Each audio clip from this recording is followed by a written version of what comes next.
इंसानों की तारीख की सबसे बड़ी सैर, 7 आसमानों की सैर, अल इसरा वल Meraj. You believe that Muhammad went to heaven on a winged horse? Yes, I believe in God. शब मेराज में सिदरतुल मुंतहा।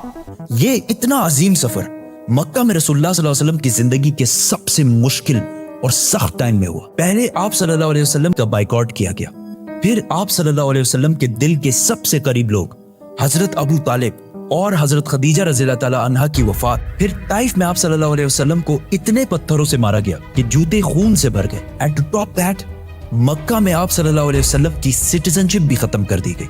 और जब आप सल्लल्लाहु अलैहि वसल्लम मक्का में किसी और की पनाह में रह रहे थे, अल्लाह ने इसी सबसे मुश्किल टाइम आप सल्लल्लाहु अलैहि वसल्लम को इंसानों की तारीख की सबसे बड़ी सैर कराई, 7 आसमानों की सैर।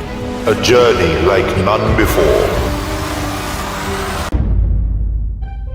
ये 7 आसमानों का सफर नबूवत के 11वें साल में हुआ, which means almost बिल्कुल मिडल में। और ये सफर रसूलुल्लाह सल्लल्लाहु अलैहि वसल्लम की जिंदगी का टर्निंग पॉइंट था। 7 आसमानों के इस सफर से पहले आप सल्लल्लाहु अलैहि वसल्लम मक्का में बहुत सख्त जिंदगी गुजार रहे थे, लेकिन इस सफर के डायरेक्ट बाद आप सल्लल्लाहु अलैहि वसल्लम ने मदीना हिजरत फरमाई, जहां एक नई रियासत के लीडर और बादशाह के तौर पर उनकी जिंदगी बिल्कुल बदल गई। एक दिन मक्का में आधी रात को जिब्राईल अलैहिस्सलाम आप सल्लल्लाहु अलैहि वसल्लम को बुराक पर मक्का से जेरूसलम बैतुल मुकद्दस की तरफ ले गए। ये बुराक नाम बर्क से निकला है, जिसका मतलब है लाइटनिंग, और हो सकता है इसका ये नाम इसकी लाइटनिंग स्पीड की वजह से इसको मिला हो। बैतुल मुकद्दस में आप सल्लल्लाहु अलैहि वसल्लम ने सारे पैगंबरों की इमामत की, और वहां से जिब्राईल अलैहिस्सलाम के साथ आप सल्लल्लाहु अलैहि वसल्लम पहले आसमान की तरफ रवाना हुए। पहले आसमान का दरवाजा इनके लिए खोला गया, और ये दरवाजा हमारे दरवाजों जैसा नहीं था। पहले आसमान में आप सल्लल्लाहु अलैहि वसल्लम की मुलाकात आदम अलैहिस्सलाम से हुई। उनकी राइट साइड पर जन्नत के लोग और उनके लेफ्ट साइड पर जहन्नुम में लोग थे। आदम अलैहिस्सलाम यूनिवर्स के पहले इंसान और दुनिया के सारे इंसान इन्हीं की औलाद हैं, और आदम अलैहिस्सलाम का जिक्र कुरान में 25 दफा हुआ है। आप सल्लल्लाहु अलैहि वसल्लम ने उन्हें सलाम किया, उन्होंने सलाम का जवाब दिया, और आप सल्लल्लाहु अलैहि वसल्लम दूसरे आसमान की तरफ रवाना हुए। वहां उनकी मुलाकात ईसा और याह्या अलैहिस्सलाम से हुई। ईसा और याह्या अलैहिस्सलाम एक दूसरे के कजन्स थे, जिन्हें क्रिश्चियनिटी में जीसस और जॉन द बैप्टिस्ट कहा जाता है। ये दोनों पैगंबर आज से 2000 साल पहले रोमन एम्पायर के स्टेट फलस्तीन में पैदा हुए, और इन दोनों कजन्स की जिंदगी बहुत ही मुश्किल हालत में गुजरी। हजरत याह्या अलैहिस्सलाम को एक जालिम हुक्मरान ने शहीद कर दिया, और इनकी शहादत को आज भी लोग करबला में इमाम हुसैन की शहादत से कंपेयर करते हैं। इनके कजन ईसा अलैहिस्सलाम के साथ भी यही होने वाला था, लेकिन अल्लाह ने आखिरी टाइम उन्हें दुनिया से उठा लिया। कुरान में याह्या अलैहिस्सलाम का जिक्र 5 दफा हुआ है, और हजरत ईसा अलैहिस्सलाम का जिक्र 25 मरतबा हुआ है। आप सल्लल्लाहु अलैहि वसल्लम ने इन्हें सलाम किया, उन्होंने सलाम का जवाब दिया, और आप सल्लल्लाहु अलैहि वसल्लम तीसरे आसमान की तरफ रवाना हुए।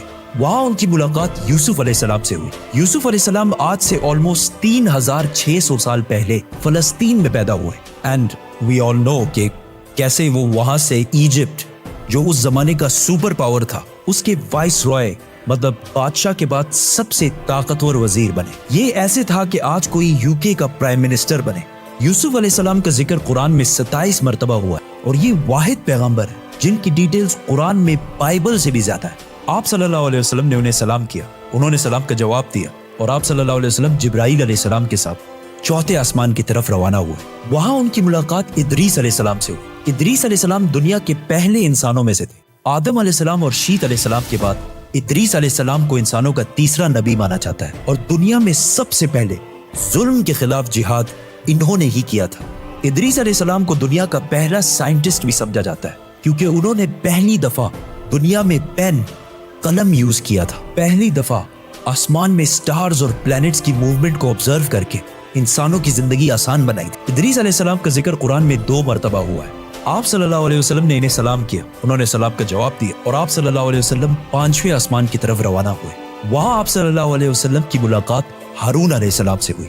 जब मूसा अलैहिस्सलाम पैगंबर बने, तो उन्होंने अल्लाह से दुआ की कि मेरे भाई हारून को भी मेरे इस मिशन में शामिल करें। तो इस तरह हारून अलैहिस्सलाम भी पैगंबर बने।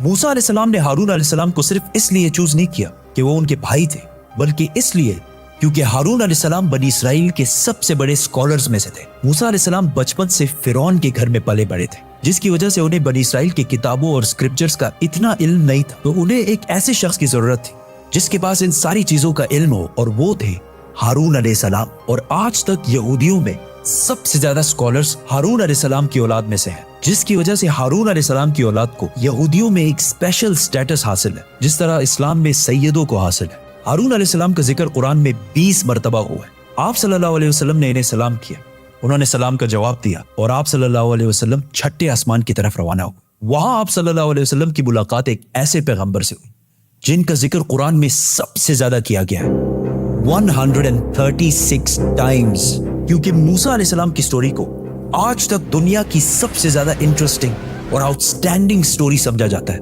और आज भी बुक्स, कॉमिक्स और इवन हॉलीवुड की सबसे बड़ी फिल्म्स मूसा अलैहिस्सलाम की स्टोरी से कहीं ना कहीं इंस्पायर्ड होती है, जैसे कि Superman, Harry Potter and many others. ये सारे स्टोरीज बिलियंस ऑफ डॉलर्स कमा चुके हैं। And I was like, come on, this is Musa alayhi salam's story. हुआ ऐसे कि जब यूसुफ अलैहिस्सलाम मिस्र के प्राइम मिनिस्टर बने तो उन्होंने अपने 11 भाइयों को भी इजिप्ट में आबाद किया और काफी जनरेशंस तक वो उधर ही रहे और आहिस्ता आहिस्ता वो इजिप्ट के सबसे स्ट्रॉन्ग और रिच कम्युनिटी बने एज यूजुअल। लेकिन ये देखकर मिस्र के लोग इनसे डरने लगे और उन्होंने बनी इसराइल पर जुल्म करना शुरू किया और आखिर सारे यहूदियों को गुलाम बना दिया और बनी इसराइल मिस्र वालों के 400 साल तक गुलाम रहे, जिसमें उन्होंने उन पर बहुत जुल्म किए। आखिर 400 साल बाद मूसा अलैहिस्सलाम के जरिए अल्लाह ने बनी इसराइल को फिरौन की गुलामी से निकाल दिया। वहां से आप सल्लल्लाहु अलैहि वसल्लम 7वें और आखिरी आसमान पहुंचे, जहां उनकी मुलाकात उनकी ग्रेट ग्रेट ग्रेट ग्रैंडफादर से हुई, हजरत इब्राहिम अलैहिस्सलाम। पिछले हजारों साल से दुनिया के सबसे बड़े रिलीजन्स एब्राहमिक रिलीजन्स रहे हैं और आज भी दुनिया की 60% आबादी इन्हीं एब्राहमिक रिलीजन्स को फॉलो करती है और हर दिन 5 वक्त की नमाजों में मुसलमान इब्राहिम अलैहिस्सलाम के लिए स्पेशल दुआ करते हैं। इसके बाद आप सल्लल्लाहु अलैहि वसल्लम सिदरतुल मुंतहा के पास पहुंचे। वहां आप सल्लल्लाहु अलैहि वसल्लम को बैतुल मामूर दिखाया गया, जिसका हर दिन 70,000 नए फरिश्ते तवाफ करते हैं। सिदरतुल मुंतहा आखिरी बाउंड्री है, वो आखिरी हद है, मखलूक कोई इससे आगे नहीं जा सकती। लेकिन रसूलुल्लाह सल्लल्लाहु अलैहि वसल्लम को इजाजत थी, इसीलिए वो जिब्राइल अलैहिस्सलाम को छोड़कर अकेले आगे बढ़े और अल्लाह के दरबार में हाजिर हुए। आप सल्लल्लाहु अलैहि वसल्लम से बाद में सहाबा ने पूछा कि क्या आपने अंदर अल्लाह को देखा? तो आप सल्लल्लाहु अलैहि वसल्लम ने कहा कि मैं कैसे देखता, वहां नूर, लाइट का पर्दा था। यहां इस